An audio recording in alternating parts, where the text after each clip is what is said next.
puede ser de otra manera, agradecer a la organización, pese al atraco y algún despiste mío, que todo hay que decirlo, y fundamentalmente pues agradecer a María José la brillante intervención, que además me posiciona a mí ahora pues en un lugar difícil para mejorar. Yo realmente voy a intentar establecer mi intervención en dos partes o en relación con dos cuestiones fundamentalmente. La primera de ellas es la última que ha tratado María José, y es efectivamente cómo vamos a dar cumplimiento o cuál es el alcance o el sentido que puede tener esta condena del Comité de Derechos y cuál es el sentido que puede tener la sentencia dictada en casación. Yo, en una lectura, digamos, rápida y sin mucho detenimiento, entiendo con bastante flexibilidad que efectivamente lo que viene a decir para ese caso que está resolviendo es que el dictamen del Comité Internacional, en este caso en relación con el fallecimiento de esta niña, tiene que servir como presupuesto, como elemento de legitimación para que permita dentro del Estado, en este caso del Reino de España, la exigencia del cumplimiento, del resarcimiento, en el caso concreto al que se refiere. Y esto, yo creo, plantea algunas cuestiones sobre las que yo, desde luego, no tengo ninguna solución y espero que el profesor Cardona pueda ilustrar. Y son las siguientes. Primera, yo creo que hay que distinguir varias situaciones. En el caso al que se refiere esta sentencia, obviamente, y por el contenido de la condena, la sentencia no puede por más que fijar expresamente como cauce el de responsabilidad patrimonial. Pero yo no diría con tanta libertad que el único cauce para hacer efectivo el dictamen o las condenas sean el de la responsabilidad patrimonial. Esto lo será cuando se den efectivamente esos supuestos. Puede haber, y de hecho lo hay en relación con recomendaciones más generales, otro tipo de cauces que entiendo yo en una interpretación laxa de esto, pues cuáles serán, pues los que el propio derecho interno tenga. Obviamente pues no van a poder ser otros. En este sentido, como presupuesto procesal, yo creo que la novedad se encuentra en que ese dictamen sirve a los efectos de título para iniciar el procedimiento, en este caso de responsabilidad patrimonial. Y en todo lo demás deberá seguir pues las reglas que tenemos en el derecho interno. Obviamente la primera de ellas es la de instarlo dentro del plazo legalmente preestablecido, dentro del plazo del año desde que se ha producido la sentencia. Otra cosa sobre la que tengo algunas más dudas, yo creo, es cuál va a ser el valor o cuál puede ser el valor de ese dictamen ya dentro del procedimiento, en este caso de responsabilidad patrimonial. Porque claro, ahí habría que distinguir, creo yo, entre las recomendaciones especiales y las recomendaciones generales. Y ahí el órgano jurisdiccional, el contencioso administrativo que corresponda, difícilmente va a poder también va a poder omitir esas recomendaciones especiales o de efectos sistemáticos a los que luego me referiré, que contiene también el dictamen. Y por otra parte también cuál va a ser la valoración que a los efectos de la responsabilidad patrimonial puede tener esa condena previa. Y ahí la dificultad estará en casar bien cuáles son los requisitos para la exigencia de la responsabilidad patrimonial, responsabilidad objetiva. Ahora el profesor Domenech en esto pues nos podrá ilustrar mucho más. Pues cuáles pueden ser entonces el alcance de esos dictámenes o de esas condenas a los efectos de poder valorar la responsabilidad. Yo creo también, por otra parte, que las recomendaciones, que esa distinción entre las recomendaciones especiales y generales tiene mucho que ver con el momento en el cual se puede hacer la valoración, porque obviamente las recomendaciones especiales se producen sobre hechos que ya han ocurrido y sobre los cuales el comité ya se ha pronunciado. Pero las recomendaciones generales tienen más que ver con el futuro, son pro futuro, pues el Estado tiene que hacer y tomar medidas de en esta línea o en la otra, usted tiene que adoptar medidas procedimentales, cambios legislativos, articular medidas institucionales, no sé las que sean. Y respecto a esas, pues tampoco sé dentro del procedimiento, en el caso que nos estamos refiriendo de responsabilidad patrimonial, qué alcance pueden o no tener. Y otra de las cuestiones que me suscita también estos dictámenes, pues es un poco la situación que se ha producido con este protocolo, que yo creo que abre un cauce sin precedentes para nuestro Estado, y que va a exigir al Reino de España un replanteamiento de si efectivamente puede o no mantenerse en la ratificación, en la suscripción de este tratado, porque las condenas van a caer, yo creo que van a caer como chuzos. En materia de vivienda, fundamentalmente, pues que es una problemática, como todos sabemos, muy abundante en estos últimos años, pues si los particulares, con la ayuda de estos grupos que además ya están articulados en red y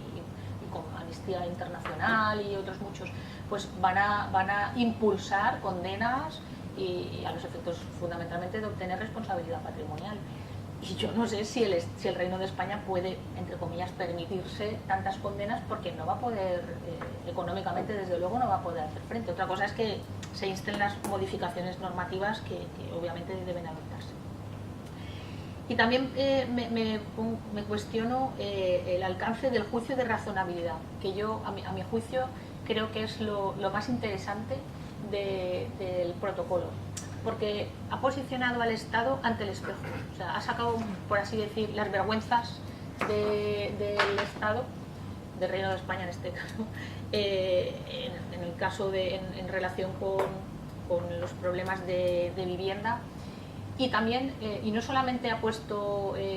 blanco sobre negro esa situación, sino que también ha puesto de manifiesto incumplimientos mucho más genéricos, sobre los cuales el Estado y todas las administraciones, los distintos poderes públicos se llenan la boca de cumplimos con todas las obligaciones de buen gobierno y de buena administración, y obviamente estos incumplimientos o estos pronunciamientos en relación con los incumplimientos en materia de vivienda ponen de manifiesto que ni hay buen gobierno ni buena administración. El ejemplo que citamos sobre la venta a los fondos buitre de los bloques de viviendas de la Comunidad de Madrid, pues es solamente uno de tantos casos y yo valoro muy positivamente que cuando menos desde las instancias internacionales se nos ponga un poco el espejo y se nos diga esto es lo que estáis haciendo y lo deberíais hacer mirar. Y yo decía que iba a articular mi exposición en dos bloques. Por una parte, en relación con el alcance del dictamen y el valor que puede tener esta sentencia del Tribunal Supremo, y por otra parte, en poner de manifiesto, porque tiene algo más que ver con mi disciplina, con el derecho administrativo, cuáles son esas dificultades o esos problemas sistémicos en materia de vivienda. Porque en definitiva son estas ineficiencias las que van a dificultar la efectividad de ese derecho. Y estas ineficiencias son fundamentalmente dos. La primera tiene que ver con el reconocimiento o no de un derecho a la vivienda. María José lo ha explicado, porque hay alumnos y lo ha explicado perfectamente. Si bien para el Pacto de Derechos Económicos, Sociales y Culturales es claro que el derecho a la vivienda es un derecho fundamental, y así lo reconoce el artículo 11 y lo precisa el propio comité a través de fijar que este derecho a la vivienda no debe interpretarse en un sentido restrictivo referido al cobijo, sino que debe ser sinónimo de vivir en seguridad, en paz, en tranquilidad. Y exige para este derecho determinadas circunstancias, pues que debe darse seguridad jurídica cualquiera que sea el tipo de tenencia, que debe haber una disponibilidad de servicios, de infraestructuras en las viviendas, que debe facilitarse una vivienda con unos gastos soportables, de manera que los gastos de la vivienda sean adecuados a los niveles de ingresos, que reúnan unas ciertas condiciones de habitabilidad, que la vivienda sea asequible, que se sitúen en lugares idóneos, pues que no estén sujetos, por ejemplo, pues a riesgos, en el caso de la Comunidad Valenciana, pues a los riesgos de inundaciones o a riesgos sísmicos, en fin. Pues si bien es muy preciso y establece un reconocimiento, nada menos que como derecho fundamental, en nuestro ordenamiento jurídico, pues esto no es así. Como ya se ha dicho, pues se encuentra sistemáticamente ubicado dentro de la Constitución en el capítulo 3 del título primero y por tanto como un principio rector de la política social y económica, y esto pese a que algunos autores como Ponce Solé, Juli Ponce, es un profesor de la Universidad de Barcelona de Derecho Administrativo, ha explicado, y yo comparto íntegramente su posición, ha explicado que hay formas de entender este derecho como un derecho subjetivo al ver que no se trata de una obligación de resultado. El derecho a la vivienda no es una obligación de ofrecer una vivienda, sino de medios, y por tanto esto ofrece a los poderes públicos unas posibilidades mucho más amplias. Pese a todo ello, pues somos conscientes de que la ubicación sistemática y la interpretación constitucional del contenido, del alcance del derecho, del llamado derecho a la vivienda, no pasa mucho más allá de ser un principio rector. Y por tanto esto ya supone una disfunción de inicio, esto ya produce no sé, una dificultad sistémica que tampoco, yo no soy constitucionalista obviamente, tampoco acabo de entender cómo va a poder solucionarse, cómo va a poder mantenerse esa dualidad o esa doble interpretación, además tan dispar. Por tanto, este ya es una dificultad, yo creo que muy importante, que no sé hasta qué punto el comité ha podido valorar en su informe, cuántas dificultades debe afrontar el Reino de España para poder dar cumplimiento a un derecho fundamental que nuestro ordenamiento no lo es, y todo lo que ello comporta. Este es uno de los pilares de estas dificultades sistémicas. El segundo pilar es la dificultad que un Estado descentralizado como el nuestro ofrece para la regulación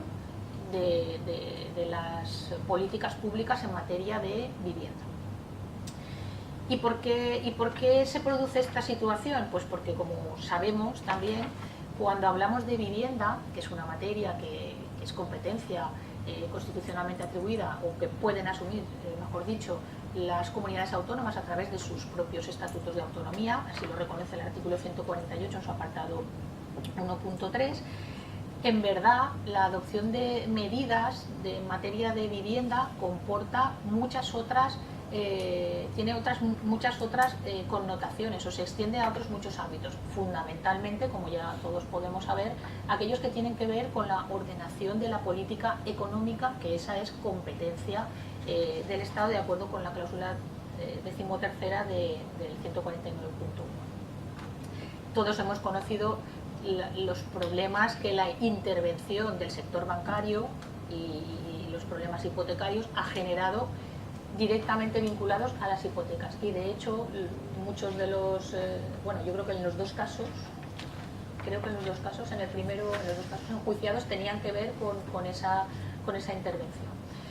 Y esto dificulta mucho esta indecisión en cuáles son los poderes públicos o los centros de poder a los cuales debemos imputar las políticas públicas que deben desarrollarse, dificulta mucho la aplicación y la efectividad del derecho a la vivienda, que desgraciadamente ha producido todos los problemas justo en el peor momento, porque la crisis económica ha limitado todas las capacidades que las administraciones podían poner de manifiesto. No obstante, también se ha de reconocer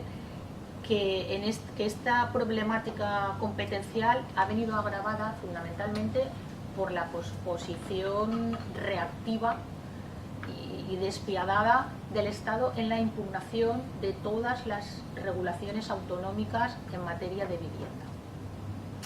Sabemos, porque ocurre en este ámbito y en otros muchos, que normalmente las administraciones que se encuentran más cerca del ciudadano son las llamadas, porque lo viven más directamente, independientemente de que tengan un grado u otro de atribución de competencias. Son las llamadas en primera instancia a adoptar las medidas para dar satisfacción a los problemas de los ciudadanos. Y en este sentido, todas las comunidades autónomas, cuando empezó el problema de los desahucios y de las imposibilidad de pagar los alquileres y las dificultades de dotar de vivienda o de una solución habitacional, todas las comunidades autónomas, o en su mayoría, aprobaron inmediatamente leyes, muchas de ellas a través de la vía del decreto ley, que es el caso de Andalucía, para dar una solución. Inmediatamente el Estado, sin una solución normativa eficaz para dar solución a esos problemas que mejor o peor medida intentaban atajar las comunidades autónomas, impugnó todas y cada una de las leyes de vivienda que daban distintas soluciones. Es claro, yo no lo voy a discutir, que obviamente pues la Constitución establece unas competencias y cada centro de poder las debe asumir. No voy a poner en duda que si esa decisión autonómica es inconstitucional, pues lo es y las comunidades no pueden. Lo que ocurre es que, claro, en un sistema como el nuestro, en el que la interposición del recurso de inconstitucionalidad supone la paralización o la suspensión de la eficacia, resulta, no diré atrevido, no encuentro ahora un sinónimo, pero resulta injusto, por así decir, que se deje de dar atención mientras se discute o no se discute la constitucionalidad, porque la suspensión de la ley impide a las comunidades autónomas adoptar soluciones que de momento habrían paralizado algunos de los casos tremendos que hemos vivido. Y termino poniendo un ejemplo que tiene que ver con la segunda de las condenas a España y que tiene que ver con esto que digo. Y es que en la ley valenciana de la vivienda contemplaba, que ha sido objeto de una reciente sentencia en que anula algunos artículos, la 80 de 2018, contemplaba que en el caso de los que antes de que se cortaran los suministros de gas y de electricidad, las compañías suministradoras solicitaran un informe a los servicios sociales sobre la situación en que se encontraban las familias que ocupaban la vivienda. Este artículo fue impugnado, entre otros muchos, fue impugnado y obviamente el Tribunal Constitucional acabó declarando la inconstitucionalidad de ese trámite por el hecho de, y cierto es, de que es competencia la regulación del sector energético, es competencia del Estado y por tanto la existencia de unos u otros trámites corresponde al Estado. Y la legislación estatal no contempla en materia del sector gasístico ni tampoco en el sector eléctrico, al contrario que ocurre en el agua, no contempla la exigencia de este trámite. Pues bien, el ejemplo que se ponía era que el juzgado no había solicitado o no había podido acreditar, o los servicios municipales no habían emitido un informe que es un elemento que permitiría detectar en qué casos pues la adopción de una medida tan drástica como el desalojo de una vivienda podía evitarse porque la familia que está ocupando pues carece de otros medios. Algo similar ocurre con este trámite y es precisamente la decisión de impugnación constitucional y los retrasos obviamente también del Tribunal Constitucional, que como todos sabemos pues tarda lo suyo en resolver, lo que en muchas ocasiones impide pues dar una satisfacción. Y por mi parte pues nada, agradecer nuevamente la intervención de la profesora y de todos ustedes.